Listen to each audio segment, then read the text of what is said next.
What's good? What's good, everybody? Welcome back to another episode of the Urban Platform Speaks. Make sure to like and subscribe as you come into the channel and check out the content. And with that being said, I want to discuss Michael Jordan and how Michael Jordan, throughout his NBA career, was able to accomplish more than, in my opinion, than almost anybody in NBA history, but with less help. And this picture right here, this graphic that I picked up off of YouTube says that Michael Jordan won. Let me see. Michael Jordan won with the least amount of help compared to other NBA legends. And as you can see, it has all right. Bill Russell had 11 NBA titles, but his teammates, All Stars, he had 27 All Stars, 27 teammates that made All-Star appearances, right? So that was pretty that's a lot. That means his team, Bill Russell team, was loaded. And they said that back when Bill Russell and the Celtics was doing it, it was only probably like about six teams in the league when Bill Russell did it. And then so you go down to Michael Jordan. Michael Jordan had 6 NBA titles, and his teammates made 6 All-Star appearances. And so that was, that's remarkable compared to the rest of the people on this list. Then you have Kareem got 6 titles. I didn't know Kareem had 6 titles. I thought Kareem had 5.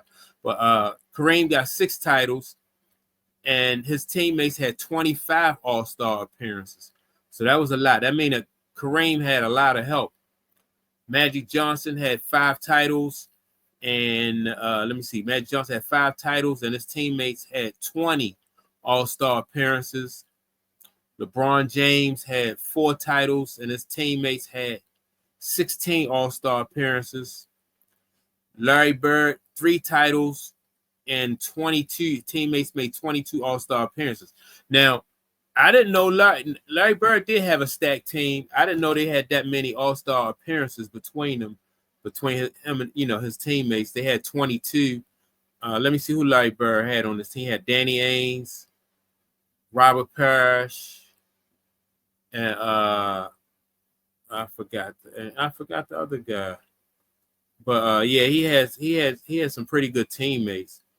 Wilt Chamberlain, wow, two NBA titles, 27 All-Star appearances by his teammates. And Oscar Robertson, he had 1 NBA title and 20. So everybody on this list had way more help than Mike. And Mike had guys on his team like BJ Armstrong. Not to really take anything away from BJ Armstrong, because I used to like BJ Armstrong. He came out of the University of Iowa. And in college, BJ Armstrong was a very good basketball player. Who else he had? Luke Longley. I don't know if Luke Longley even made any All-Star appearances. Let me see. Only basically, he had guys like Judd Bushler. Who else? Basically, the only people I think that really made the All-Star teams was Mike, Dennis Rodman. Let me see. Mike, Dennis Rodman, Scottie Pippen. I don't know if I don't think Craig Hodges made it on the All-Star team. I know Craig Hodges competed in the 3-point contest. I remember Craig Hodges won the 3-point contest. But I don't think Craig Hodges made an All-Star appearance, at least not when he was playing with Mike. So, man, that's very impressive though, for Mike to take these guys. Now, don't get me wrong, Scottie Pippen was a bad dude, right? And basically that's really all he needed was Scottie Pippen. But and to take guys like Craig Hodges, play with Craig Hodges, John Paxson, Craig Hodges. I'm not now Ron Harper. I don't think Ron Harper, because by the time Ron Harper came over to the Bulls, he had really messed up his knee, and he was very good on defense, but he wasn't the player that he was like before that knee injury. He's still very good, but before Ron Harper messed up his knee, he was a bad dude. When Ron Harper was playing for the Cleveland Cavaliers, he used to give Michael Jordan fits. He was a bad dude. Him and Larry Nance, more so Ron Harper, because Ron Harper was cut from the same cloth as Mike. He was very athletic and a slasher type player. He wasn't. Mike was a little bit better. Was a better shooter than Ron Harper was. Ron Harper was just a scorer, but Ron Harper was bad. Then Ron Harper left Cleveland and went to the Clippers. I think that's where he got hurt at, when he was with the Clippers, and then once he came back, and then he was with the Bulls. But man, just to look at this graphic and see what Mike was able to accomplish, 6 championships with only 6, and his teammates only made 6 All-Star appearances. You just gotta, every time I see a different stat or a different, somebody post something different about Mike, and it just lets you know like how amazing Mike was when Mike was playing. And the thing about Mike, when I remember watching Mike play, and then while Mike was doing his thing, like you people was like, man, I wish this could go on forever. I wish that Mike, I hope that Mike never retires from basketball, because Mike, while you was watching him, you knew that you was watching greatness. Nobody had to tell you, that this guy's going to go down as one of the greatest basketball players. I mean, he would go to other people's arenas, and people would just, and he had fans everywhere he went. I mean, don't get me wrong, especially in Detroit, he had haters in Detroit. The Detroit fans couldn't stand Mike, and probably a couple other, but he had just as many fans over, I bet you, in Detroit as he did haters, because if you like basketball, you had to appreciate what Mike brought to the table. As far as Mike never took no plays off.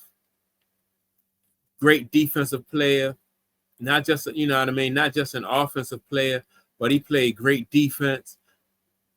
So even if if your team, like I said, if you was a Detroit Pistons fan and you love the Detroit Pistons, you didn't have no choice but to respect Michael Jordan because of what Mike brought to the table. And that was like universally all over the league. People just wanted to see what Mike was going to do next. And if it was against your team, it just so happened to be against your team. But Mike just captivated a lot of people. And this stat right here just makes Mike, it just points to how impressive Mike was. Because and don't get me wrong, I don't think that Mike did it by himself. I just think that no matter who you put beside Mike was going to be Mike, and that's what that stat to me proved, that whoever you put on Mike's team, I think if I think about it, the only one person on Mike's team that played with Mike, and that I think was probably irreplaceable, that Mike really needed, probably was Scottie Pippen.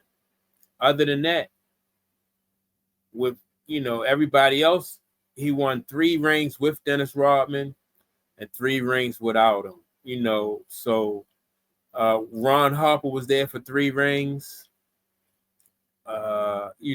Craig Hodges was there for a couple rings, but Scottie was that one. He was that one constant, force that helped Mike out throughout the way. And Mike always acknowledged that if it wasn't for Scottie, he wouldn't have had the success that he had. So, and that's one good thing about Mike. Mike, he appreciates Scottie Pippen and what him and Scottie Pippen accomplished together. So yeah, man, that's my take on it. Make sure to like and subscribe. Don't forget to leave a comment. And with that being said, I'll check you all out in the next video. Peace.